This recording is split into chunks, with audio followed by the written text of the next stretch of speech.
Hey, it's Luke here from Up North Collectors. We are in Times Square in downtown New York City in Manhattan, and we are setting up this week at Fanatics Fest in New York City at the Javits Center. So let's get into the vlogs. We're doing 3 different vlogs this week. We're going to be doing a setup vlog, day 1, day 2, and day 3, combined into 3 videos. So stay tuned for those. But let's go ahead and get into it.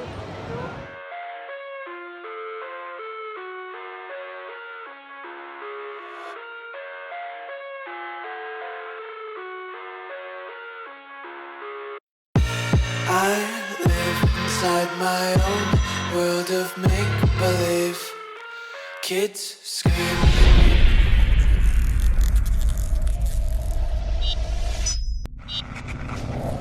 What is going on, guys? It's Luke from Up North Collectors here, and today we are setting up at Fanatics Fest, New York City, the inaugural, first of its kind sports memorabilia trading card sports fest here in downtown New York City in Manhattan at the Javits Center. So today we're going to take you through the setup, our setup at our booth, what our booth setup's going to look like. You're going to see a couple of deals at the show, which is awesome. And then we're going to take you for a walk around and give you a little preview of what you might be seeing at Fanatics Fest this week. So we're going to give you that preview here on Thursday and take you around the show and show you what it's all about. So let's go ahead and head inside and take a look at what our setup's like.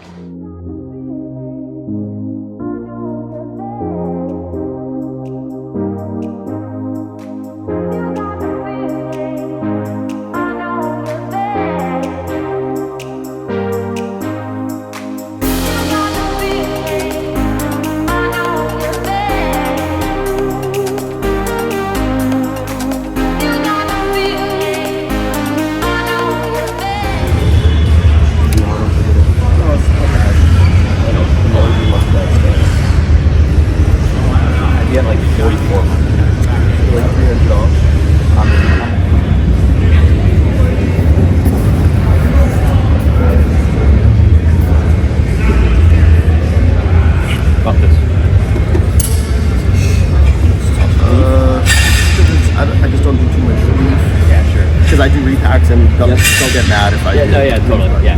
Good win is, I could do that because it says speed. Yeah. Put that up. 46.50. That's fine. That's fine.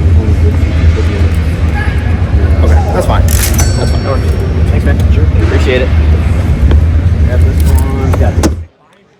All right, guys, we are all set up here at Fanatics Fest in New York City in the Javits Center. The Javits Center is beautiful. I mean, I've heard this is the nicest convention center around, and so far, in my opinion, it definitely is by far that I've been to.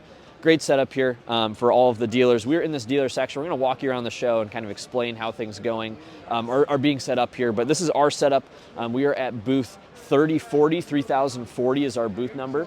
So we have 9 showcases. We only have 6 here right now. We're waiting on 3 more to go over here. We have our banners and all of our singles, as you saw during the beginning of this video portion while we're setting up. We actually made a couple of deals. We ended up selling almost $6 grand worth of stuff today already in early setup. But it's kind of funny as you look around, there's not really any dealers here yet. It's about 11 a.m.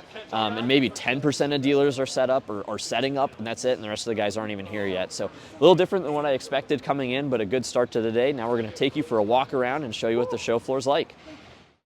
All right, so here we are walking into Fanatics Fest. What a beautiful entrance to the show here. Very, very cool. So walking inside, of course, this blue tarp was for all of the heavy machinery that was coming in here, so that was not there in the next couple of days. But the first thing you see through the main entrance is the massive UFC ring, which apparently this is the only time they've set this up at an event that's not a UFC fight, so that was really cool. We got to see that. You could step inside it during the week. You could wait in line. So as you can see, it's all coming together still. There's a ton of people, a ton of crews, a bunch of different journeymen that are out here working, setting up all of these booths. Now, it's pretty early on Thursday morning when we're here. It's around 9:30, 10 a.m. But really there was not a lot of stuff set up at this point in the day. There's some of the bigger commercial displays were starting to be set up, but there were not a lot of card dealers around. There were not a lot of vendors around at all. The Fanatics crew got there after we got there at 8 a.m. on the Thursday morning of setup. So as you can see, a lot of it's not really put together. So, kind of in your head when you're sitting there at 8 in the morning, you're like, man, how are they going to get all of this stuff done in 8 hours? But they did. We came in the next morning and it looked great. I don't know how late they had to stay there, but certain booths, like you can see to the right here, the V Friends booth was already set up. Very cool. Gary Vee was there most of the week, so that was pretty awesome. A lot of people really enjoyed getting to meet him. as we're walking around the show floor. So this is kind of the main part here. To the right is the WWE walkout, one of the most popular parts of the week. Then to the left of that is the Major League Baseball area. They had a very, very big footprint here. They had a full wiffle ball court that eventually got set up. They had batting cages where you could test your bat speed. So there's a lot of really cool stuff. They had a claw machine. They're giving out free Yankees tickets to anybody that played any of those games. Right here, we're walking through the Sports Illustrated magazine area. It's like their museum. So they had a museum featuring all the different sporting events and milestones. Right here's the main stage. So they had a lot of the live podcasts and some of the interviews. Brady and Lil Wayne did a small thing there. And then downstairs, which we did not show in this because it was closed, is where the theater was, where like Travis Scott did his panel, Brady did his original panel. So that's where a lot of that stuff was. The NFL zone, very popular. They had the 40-yard dash that you'll see here in a minute. And that was extremely popular throughout the week. There's almost always a short line for that. It went relatively quickly because a 40 doesn't take very long to run. They were running 4 people at a time, but that was very popular. Kids really seemed to enjoy that, and adults and celebrities. A lot of celebrities ran that as well, so that was really fun to see. So as you can see here, they're putting all that together right now, building that out, but just very cool and different. The National doesn't have a lot of these type of things that Fanatics Fest did. MLS had this thing right back there that you could see where they were taking a picture and it would pull like a hologram of a player. Mitchell and Ness had this crazy clothing rack that kind of spun around automatically. That was pretty awesome. And they're selling exclusive hats and exclusive merch and customizing things on site. So, but as you can see, again, a lot of these, major corporations were not super prepared, it seemed like, early in the morning at least, and stuff was just getting put together. Here's the Lids Hobby Shop, one of the more popular spots during the day because of their Player Chase Series boxes, which you'll see us in the next video open one up. Very, very cool. So those were extremely popular. Those retailed for $275. They sold out of those by Saturday. Those are super cool. You could get memorabilia, different hats, but you'll see one of those in the next video. Right here's the Fanatics Super Store, also very popular. They were selling all kinds of merch. They were selling exclusive Fanatics Fest merch, along with MLB, NFL, NBA, different types of jerseys and some autograph items as well. And right up here is the Topps Hobby Hall to the right, which is a stage where like Ryan, Card Collector 2, the Blez Brothers, and Shine did their exclusive rips. So that's where it all happened.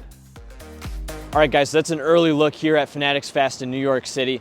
Beautiful, beautiful spot, as you guys can tell, here in downtown Manhattan. Very pretty area, great convention center, and really a great setup. So super excited for this show. As you saw in some of those clips there, you got to see a bunch of what the show floor is going to look like. We're going to take you around again tomorrow to see what it looks like when it's all set up and ready to go, and when there's thousands of people in there enjoying the convention. So thank you guys so much for watching. If you're new to our channel, make sure you hit the subscribe button down below. That'd be much appreciated. Leave a comment about what you think about Fanatics Fest New York City. Would you come next time to Fanatics Fest? Make sure you hit the like button as well. But again, please subscribe. It'd be much appreciated. Thank you guys so much for watching, and we'll catch you in tomorrow's video.